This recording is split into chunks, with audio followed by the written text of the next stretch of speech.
Hey everybody, Jimmy here with the Triple C Collective for another Superhero Saturday for Miss Marvel. Today we're going to be diving into Miss Marvel Episode 3, Destined. Excuse me. Uh, I have been loving Miss Marvel. Miss Marvel has been just such a great show. I've just loved it so much. It's been so much fun. Um, it really gives me the feel of like what a like almost like what a Spider-Man kind of show would be like in high school. Like it just works on that level, and I've just really loved it. I've loved every bit of it, and this episode is like just as equally as cool. So let's dive in. We open up in the as like a title like title card or whatever shows up, and it says it's British occupied India in 1942. They're at a site of a temple that there's clearly like a war and like fighting and stuff going on. We have people like digging through the rubble and stuff, and then like the group of the people like they're all talking. One of them we see is Cameron's mom, who we meet at the end of episode 2 after after they save Kamala. So we're getting basically the introduction of them being here. They're looking for the bangle that we know Kamala to have now in the present time, and one thing I noticed is that as they're digging through and they find this bangle, it looked like they found it on an arm that was blue. Now, I don't know, it could have just been like underneath dust and rubble and stuff, but it looked like the arm was blue. To me, it just stood out like a sore thumb, basically. That this like arm was blue that was holding the bangle. They take the bangle off. And then we get introduced to Kamala's great grandmother, Aisha, and she's there. She puts on the bangle. It kind of lights up. The building is like kind of falling above them, and as actually they're standing there, we get an aerial shot looking down at everyone through the temple, through the open circle at the top there, and you see. What I can only assume is a connection to Shang-Chi and the Ten Rings, because you see what they're standing on are like in one big circle, 10 little circles are making up like make up that big circle, and so it was interesting to see that, and like now it will be it'll be interesting because like the power that like Shang-Chi uses through like the 10 rings, like after seeing that and seeing how Miss Marvel's bangle like kind of like illuminates and stuff, like it's very similar. So I wonder if then their like powers are way more similar than we thought, and maybe that's part of like the reason of why they made the change from like the comics of Miss Marvel's powers. I don't know. Either way, it's like really cool. Like I'm super interested in it. This whole opening here of like the British occupied India and stuff was like awesome. And then so like after we see like the building starts collapsing a lot more, we see Najma, who is Cameron's mom, like run one way, Aisha runs the other way, and then we get to the present time where Najma is telling the story again. She's actually telling the story to Kamala, and that's like that was that flashback that we got there, and it was great. This was like an awesome like opening and beginning. We got a lot of like really great information, and we get a lot of great information now while we're inside this house as well. We find out that they're from another dimension, that Aisha was from another dimension, that that everyone that Cameron's like living with, there's another person, Adam, and all of them. There's like five of them there. That they are from another dimension, and that's like part of the bangle and like the power and like where that stuff is coming from. They didn't know that Aisha even had a family or anything until Kamala put on the bangle that we saw at the in episode 1 and everything. And it's wild. It's like it's so crazy to see this.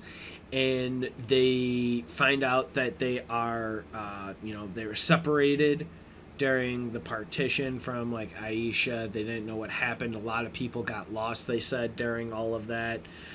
Kamala's like, well, you guys all look really great for being people from the 40s. And then she stops at Cameron, and one of them's like, well, except for the kid, he's only like 17 or anything like that.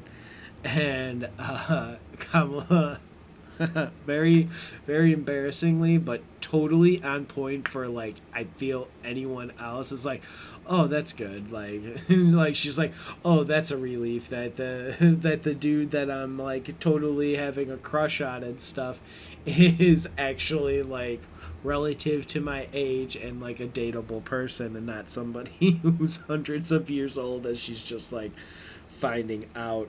Um, and so that's really funny.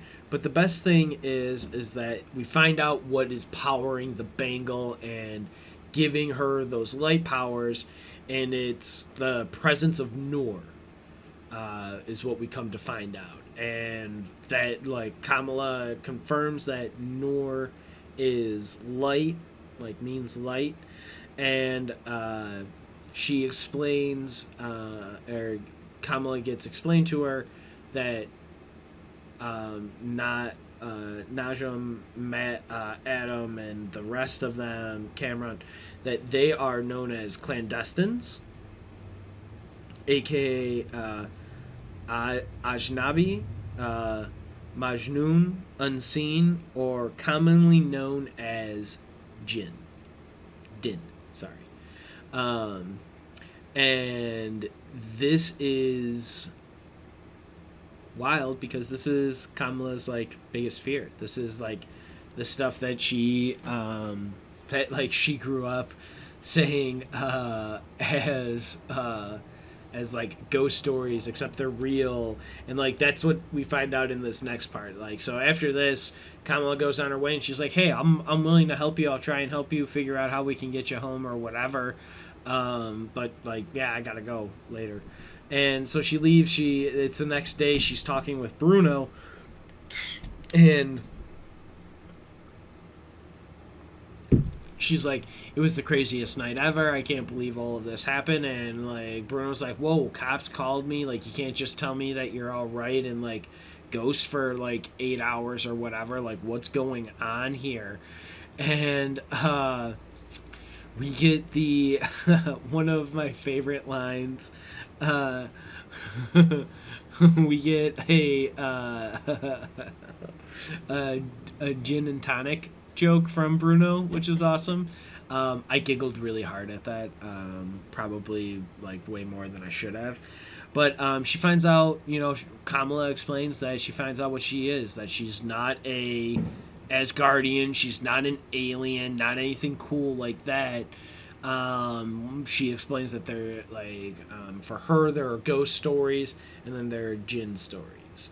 And these stories are scary because they are real, and it's like it's funny. And so they're clandestine. She explains Cameron's one of them, and he was like, "Oh, see, I was always saying there was something off about that guy," and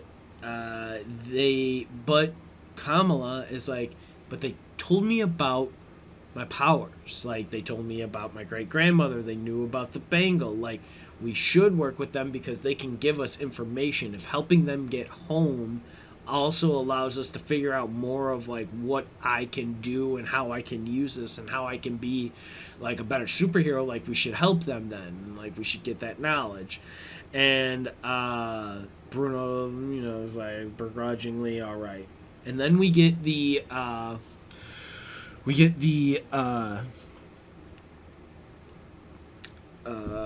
also get, I'm sorry, we get Bruno also at this point here dropping on Kamala that he got into uh, Caltech.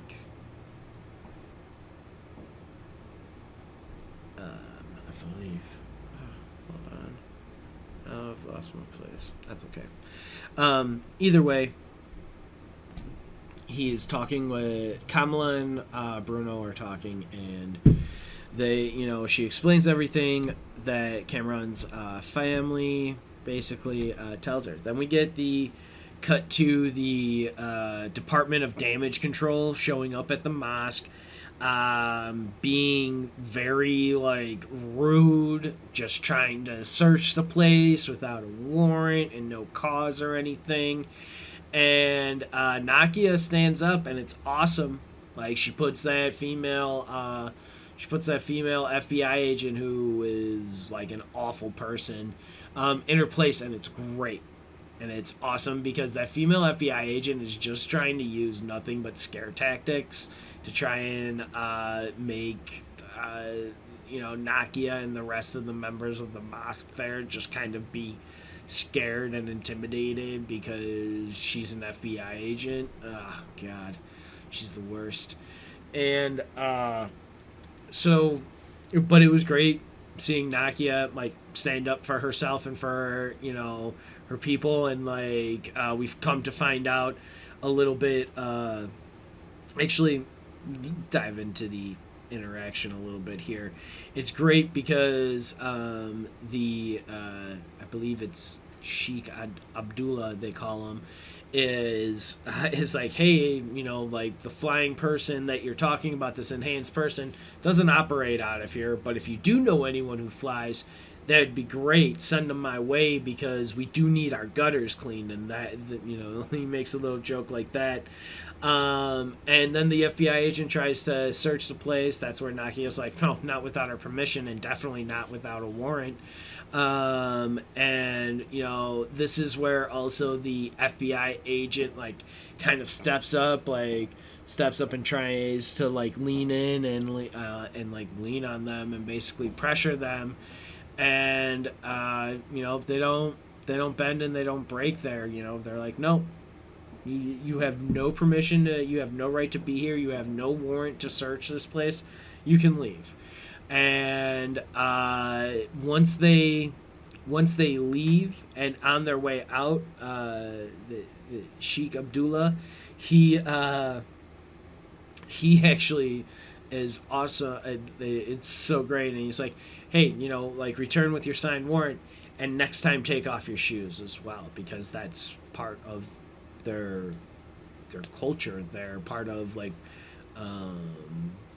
part of how they hold service and what they do there at their mosque is that like it was part of what we saw Nakia and Kamala doing when they were going to the service themselves and like cleaning themselves up, taking but getting themselves ready to go out there, and that's where Nakia first got the idea to run for the mosque board and everything like she was doing here, because that's actually what was happening there, is that they were like tallying the votes and everything for that.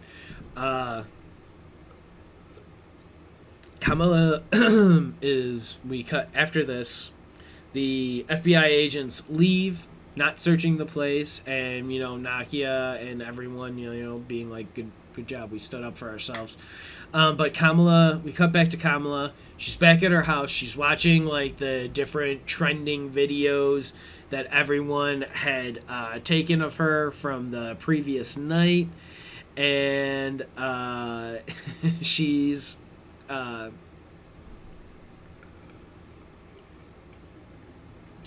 she's just watching these videos, and then she's interrupted by Nakia, who just comes like crashing into the room and just throwing herself onto Kamala's bed, and Kamala's like, hey, it's okay. Like, you'll be as good at me as I am at dance. Like, eventually.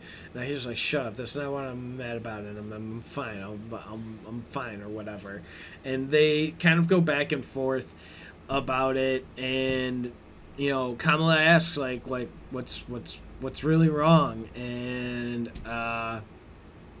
Nakia sees Kamala watching the Nightlight video, and they're trying to get rid of the name, but that's what everyone keeps calling Kamala. She hasn't been dubbed Miss Marvel yet. And so Nakia's like, it's her. It's Nightlight. Armed government agency or armed government agents came into the mosque and like tried to search it without a warrant and tried to tried to see if we had information on her that we could give up. We all saw that scene. It was awful. It wasn't fun to watch. And Nakia's going in. They're trying to do the whole good versus bad Muslim, self surveil your own people. And Nakia's like, and they ruined the election results, where I, as a mosque board member, became a mosque board member. And and Kamala's like, wait a second, you won? And Nakia's like, yeah, I won. That's like, and they have this awesome, great exchange of, dude, bro, I know, it's great. But then they get changed, so Kamala and Nakia, hug it out. They're really, Kamala's very excited, obviously, for her friend getting that. Nakia is very proud of herself for actually winning. And, I'm sure it wasn't an easy election, but she showed that she's willing to get dirty, earlier while she was standing up to an FBI agent. I don't know a lot of people who would be willing to do that, but she was. And, so it's great. But they are like, hey, we should get ready for the Mendy. And this is the wedding. This is awesome. I was actually kind of worried that the wedding here might have actually been used as a a thing to get to in the finale here. So I'm actually really excited that they didn't do that in this story, or in this story that they wanted to tell of Miss Marvel. I love that they included it because I've got to say, out of just a single party kind of wedding scene, this whole thing is just awesome. It is just so so good. And they're getting ready for the wedding at Kamala's mom's house. They're not at the actual reception or anything like that yet, but as they're getting ready, they're all getting dressed. They're all getting makeup and everything put on them, and it's great. We see Kamala's mom's best friend came all the way over there. They have a conversation about about Kamala's grandmother not making it, and Kamala's mom's just like, well, she didn't come to my wedding. Why would I expect her to come to my son's wedding? And the best friend is like, you don't be causing no trouble for your mom. Don't do it. Don't cause any trouble for her. And Kamala and her mom look at each other and then kind of look away, blushing no, there's no trouble. We're fine. Despite the fact that just at the end of episode 1, so let's call it maybe all of 2 weeks ago, she was sneaking back into her house with her mom sitting in a chair waiting for her to climb back in through the window. So yeah, that was a thing. Maybe a little difficulty, maybe just saving a little face there. Either way, it's just very funny because both of their reactions of nah, that's fine, it was too good. It was perfect. And both Mom and Kamala's reactions to that were just point, like on point. It was just so good. Um, we also Kamala's mother says like, "Hey, Bruno left this box for you, because he wasn't able to get out of his shift for tonight, so he won't be able to get there until later or whatever. So he wanted to make sure that he gave this to you." Kamala goes out onto the front porch, away from the party and everyone, to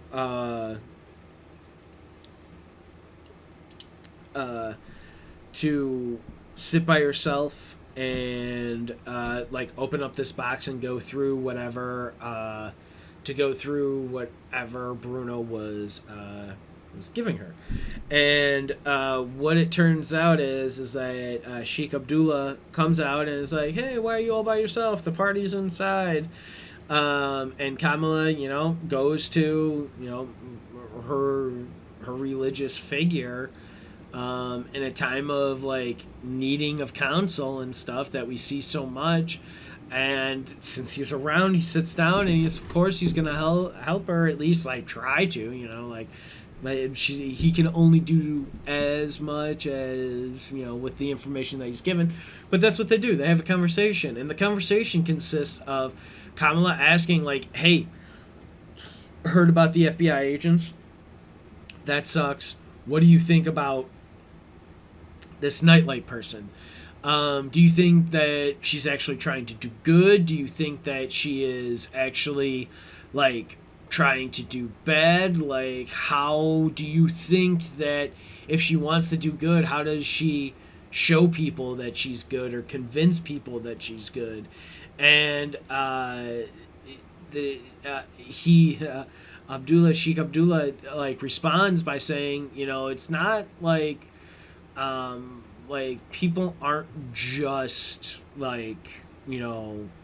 aren't just good. It's not just like a thing. It's also like the things you do that are good. Like, you can't just be like, "Hey, I'm a good person."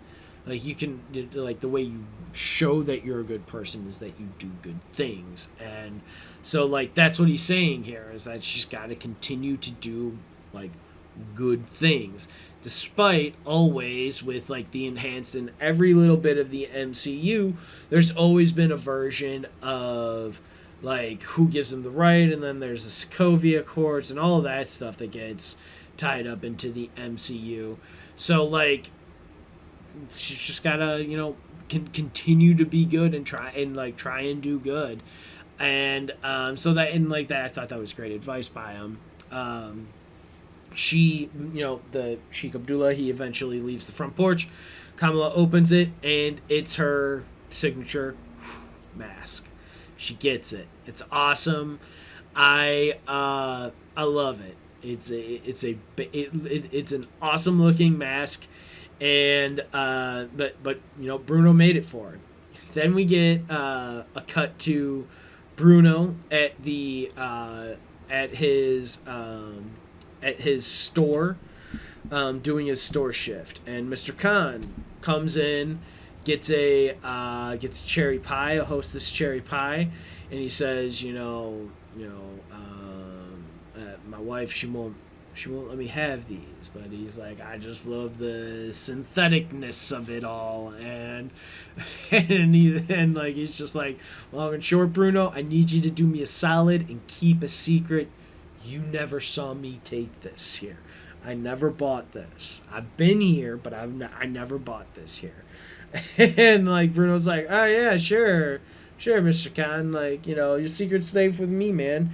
And Mr. Khan then is like, just talking with Bruno there, and as he's talking with Bruno, sees some paper sticking out from one of Bruno's World Studies books, I believe is his cover. I don't know if that's like, he could actually have that class, but it's clearly the research about the jinn, and with Kamala and the Bengal and the people, and how to get them back home.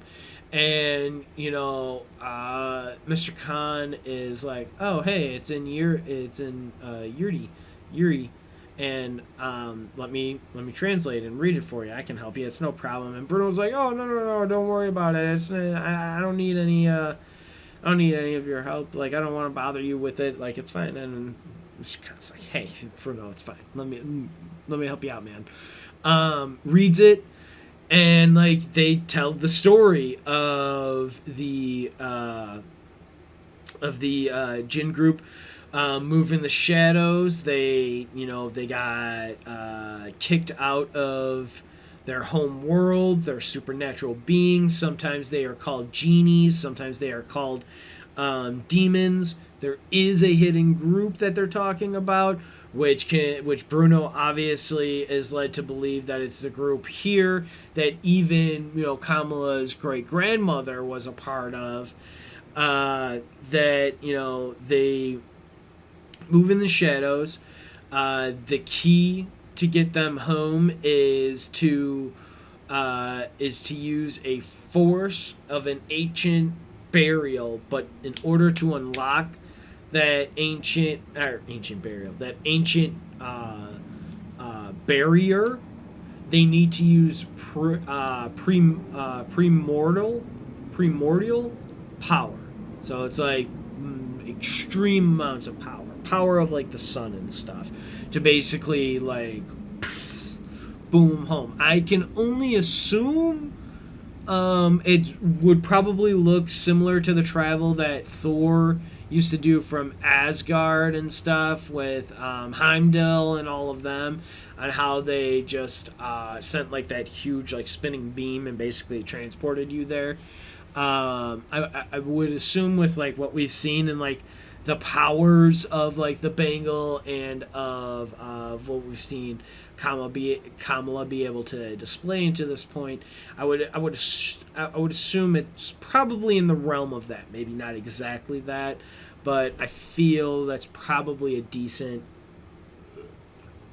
place to start, or a decent idea to use for it. So that's kind of how I looked at it. And then, Mr. Khan is like, "Oh, wow, I don't remember hearing anything like that before. Like, that's kind of scary." And then he's like, "I'll see you later, Bruno." And so he leaves. They get... this is what I'm calling the travel talk, where Bruno finally does the Caltech talk with Kamala. Kamala is still hanging out with Bruno, but she's kind of like touching her knee, leaning on her knee a little bit. It's still like very much so a thing for her and bothering her. So, and Bruno's like, "Hey, what's going on? Like, are you okay?" And she's like, "I don't have superhuman strength, but when you fall off a truck and you get hit by drones and you don't feel it till later. Well, it's later, basically." Um, and so Bruno explains that what Kamala needs to do is be able to get the power of the sun in order to be able to power up the Bengal, to be able to get the barrier open, to be able to send them all home. And he gets really scientific with it and uses a lot of big words that both Kamala and I do not understand. And he explained, and she even asks, like, "Okay, explain it again without all the sciencey stuff, like, just like an average person or whatever." And that's where he's like, "You need the power of the sun, but with that, there's a chance, like, if we can get that power, there's an even bigger margin of error that things will go boom and will explode and it will end really, really badly." And but Kamala just hears like, "Hey, there's a chance. I'm hearing there's a chance. Hearing there's a chance." And so she's like, "We got to do it. We got to try and help him." Bruno's like, "Hey, you know what? I will help you. I will do everything I need. I will do everything I can. But I got into Caltech, and I need to go to Caltech. The thing is that I can't go to Caltech all the way in California until I know that, like, you're okay here with this. So I will help you. I don't know how we will do this, but I will help you. It will be dangerous, but I will help you. I just don't have that answer yet." And Kamala's like, "Okay, fine, that's fine." And Then we get a cut back. Well, Bruno before that is like, I don't know how to do it now, but I will learn. We will figure out a safe way to do this for everyone, so that there are no like big booms and anything like that. Then we get another Kamala and her mom talk, which is really great. It's here in the bathroom again. Kamala still has that bum knee. She didn't really do anything with it. With Bruno here, she's putting on some kind of like, probably like pain rub or whatever, pain medication lotion or whatever on herself, to kind of like heal it up, do something for her. But the conversation between her and her mom here is really great, because it is talking about like wanting something so much, and wanting it, and then finally getting it, and then having it not be that great. And her mom's like, yeah, it was America for us, we dreamed so long, we worked so hard to get here, then we finally got here, like, Amir was, just out of diapers. Mom's like, my English wasn't that good. And, your dad was working like very hard and very long hours for very little money. And, it was just hard, like coming here, she was saying. And Kamala was like, well, what made it better? What helped you get to, like, it's like, you seem relatively happy now. Like, you found your people and stuff. And that's what her mom basically kind of like echoes here, is like, well, I found your auntie, and I found, Hirmira, and then she's like, I found the mosque, and I found family here that that let them love me and me love them and stuff, and it was great. And her mom, and Kamala's mom is like, Kamala, I don't know what you're going through, I don't know what mountain you're trying to move or get past, but like, you don't have to do it alone. Like, if you let me in or tell me about it, like, I will help you to the best of my ability. It is a really great mother-daughter moment. It is a really great parent moment here. This is, like I said, that like this scene is small. It's compact into a bathroom, but it is really great, and it shows like real growth that I feel is just very natural for like a child and a parent. In this case, it's a mother and a daughter, but I really feel the similar things can happen between a father and a son, or vice versa. Whatever. And interchange the pieces however you like. And so she's like, you don't have to do this alone, but like, this is, like I said, it's a beautiful moment for the parents. And then they're like, hey, let's cheer up. Amir is getting married. Kamala's like, who would have thought that? And then her mother's like, who would have thought that? And oh man, it's so funny. It's so good. Kamala gets the text from Cam though. I want to help, but we need more time. And he's like, yeah, of course, I get that. Focus on the wedding. We get, Amir and Taisha's like wedding. We actually get the wedding ceremony, dressing up, getting ready to like be seated at the mosque, and exchanging their vows basically. And we get the pre exchange of vows, I guess, pre ceremony or whatever, talk between Amir and his dad, which is great. It's always I love Mr. Khan in this. He's so good. His character is really great. The guy who's the actor for him is just fantastic, giving a hell of a performance out there. He's just so good. In every little bit that he's doing, like when he wants to tell the story about his wife's family and like the partition and Karachi and all of that, like he lowers his voice because he knows it's going to bother his wife, but it's important to, for the family to know this too because it's their family history and stuff. So like he's talking with his son and he is giving he's giving great advice to his son. Amir is like, I have $732 in my bank account. And that's all I have. That's all I have. And his dad's like, I'm surprised you have that much, which is so true. Like, I am surprised you have that much. I've like, that's just awesome. It's just awesome. But his dad's like, like now is not the time to worry. You'll finish finding your way after grad school. Like once you're done with that, you'll finish finding your way. But he goes on. His dad, Mr. Khan, goes on and is like, as a man, you have a choice to live. To live one of two lives: a life of fear or a life of love.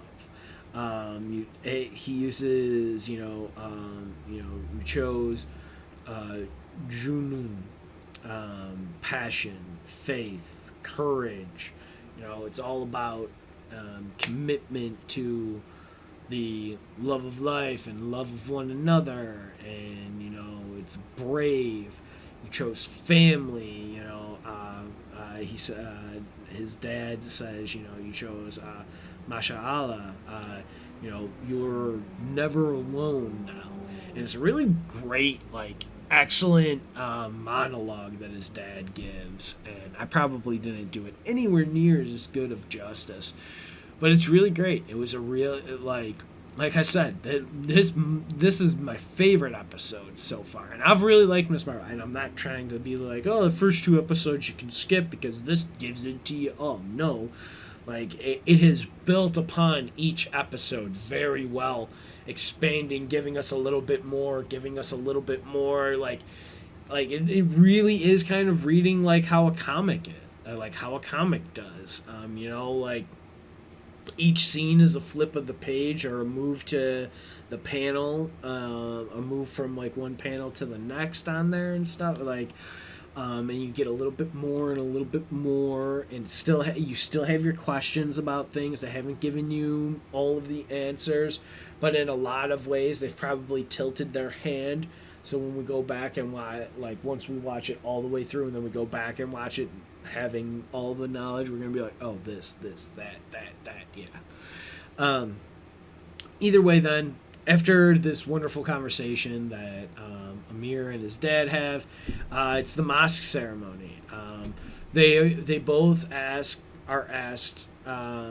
Amir and Taisha are asked if they want to marry the other, and Taisha is like very passionate and very sweet and like lovingly the first two times, and then she puts like she puts a little attitude, a little funk on it or whatever, and it's awesome. And and Amir does like the opposite of that. He starts out that way of like very funny and jokingly, and then the second one is a little bit more, I don't want to say unsincere. They're getting married, they love each other, but like it's a little less playful and a little bit more of like lovingly and moving into like no, this is as much fun as I like to have, or as jokey as I like to be. This is a time where I want to be a little bit more serious because this matters. This is important to me. I want to make sure that they that Taisha like understands and sees it and stuff here. And so then we get the third one from him, which is that. And I just thought it was a great little mirror of them and everything like that like it was just great. I just loved it. I thought it was really good. Then we get the quick cut to the clandestines. Cam's looking for his phone. His mom has it, and is like, what is where's my phone? Cam's mom's like, hey, we're not waiting anymore. We need her to do this. Like, we don't have any more time. Like, And Cam's like, well, it's gonna be dangerous. Like, people could die, people could get really hurt if this doesn't like go right. Don't you kind of think we should worry about it and like take all precautions and make sure that nobody is killed, no innocent person is kind of killed? And Cam's mom just doesn't care.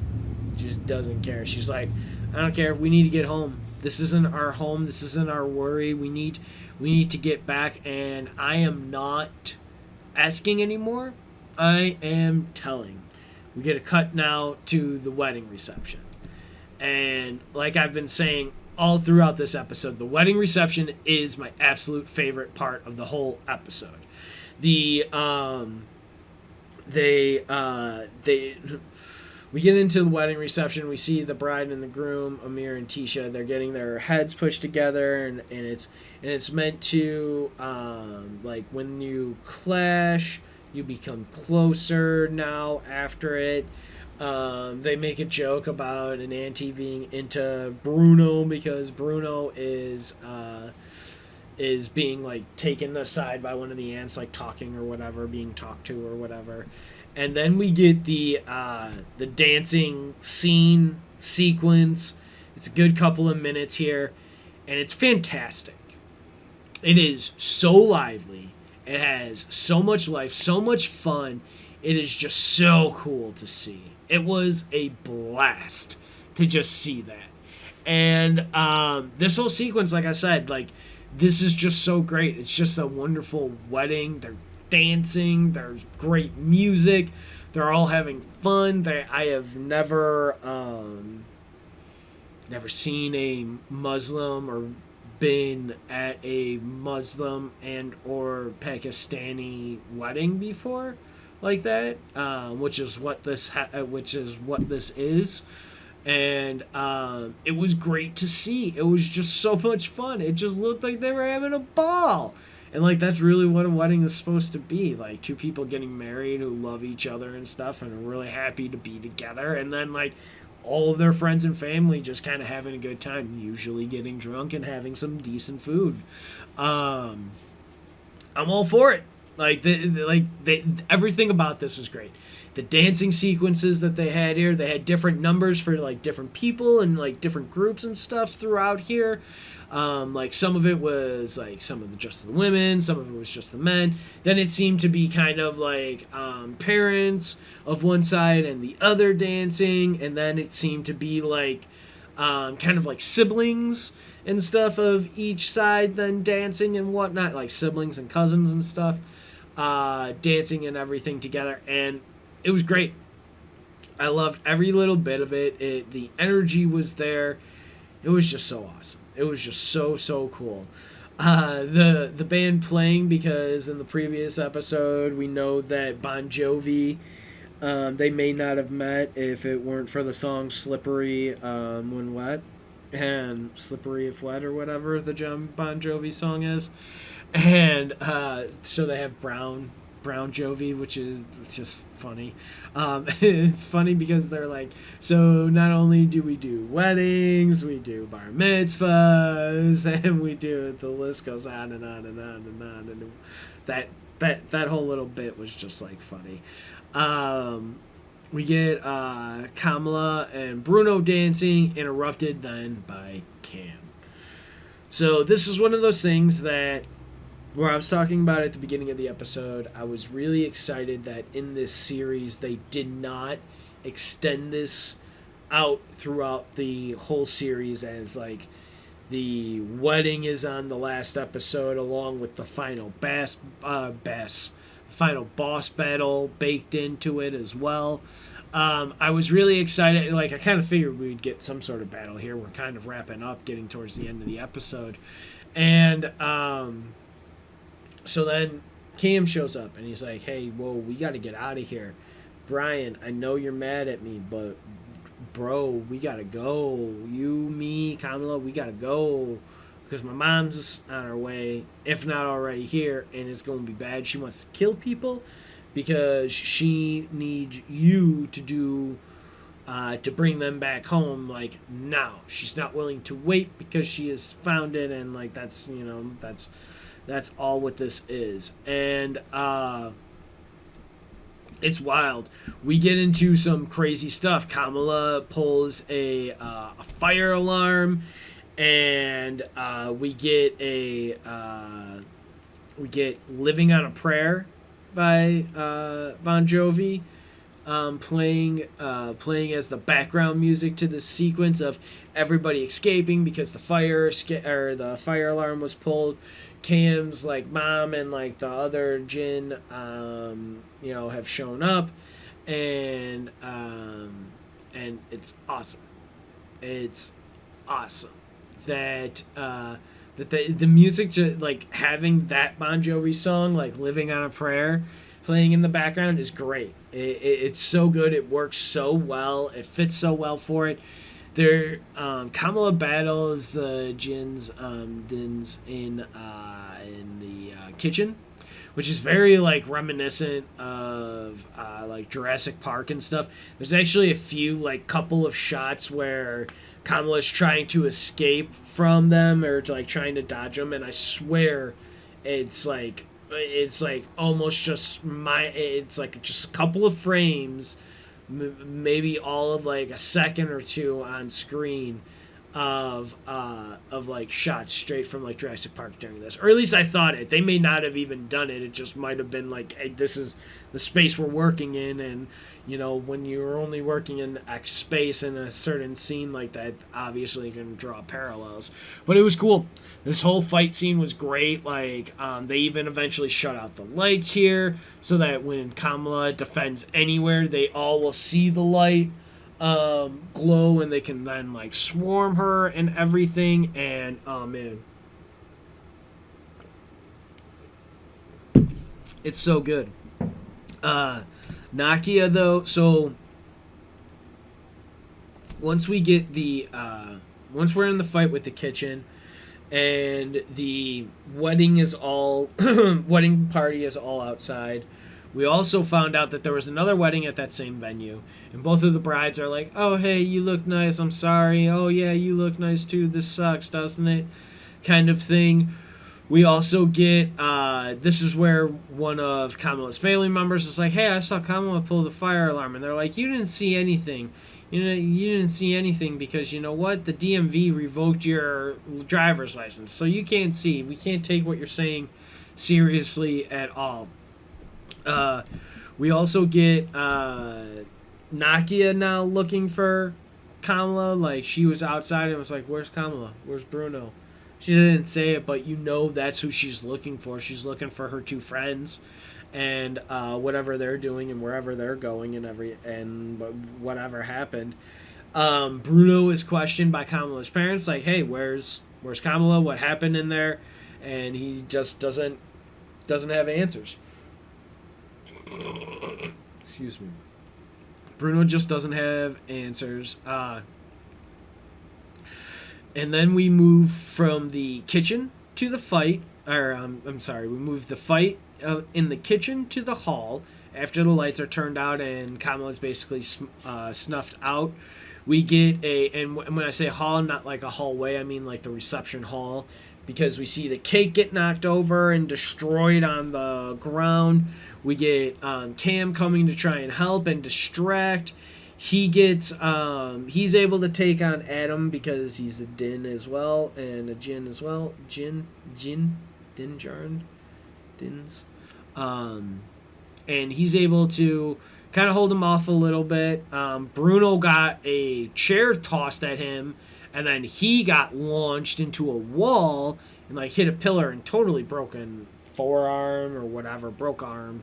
He broke his arm, and it's wild. It's wild. But Cam gets taken off an edge by not Adam, one of the other members there, and like seemingly looks dead once he hits the ground. Kamala's with Bruno. They're now surrounded, and then damage control shows up.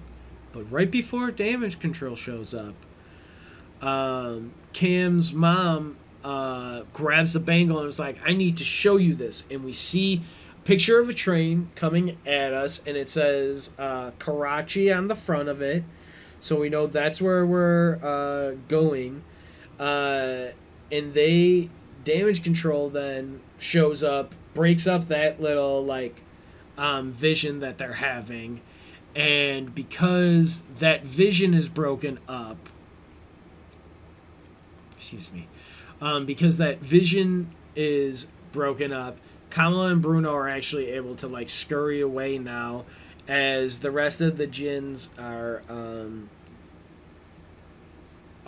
being arrested and taken in by damage control.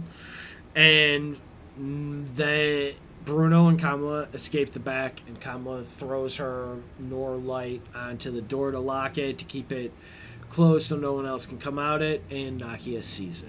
They're on like a loading dock at this place. Nakia sees it. She's pretty mad.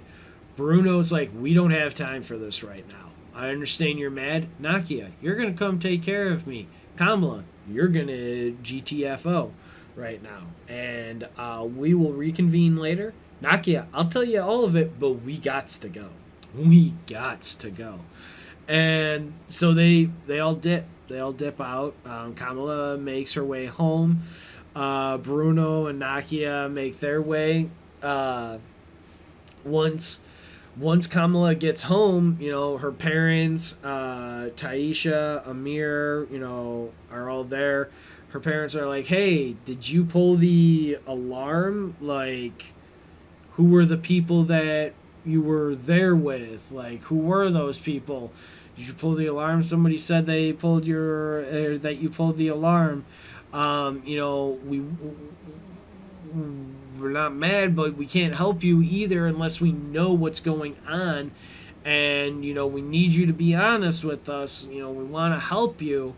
Can you tell us what happened tonight? And Kamala's like, I can't if, you know, if I don't know. We don't know, like, what happened. I'm sorry, I can't.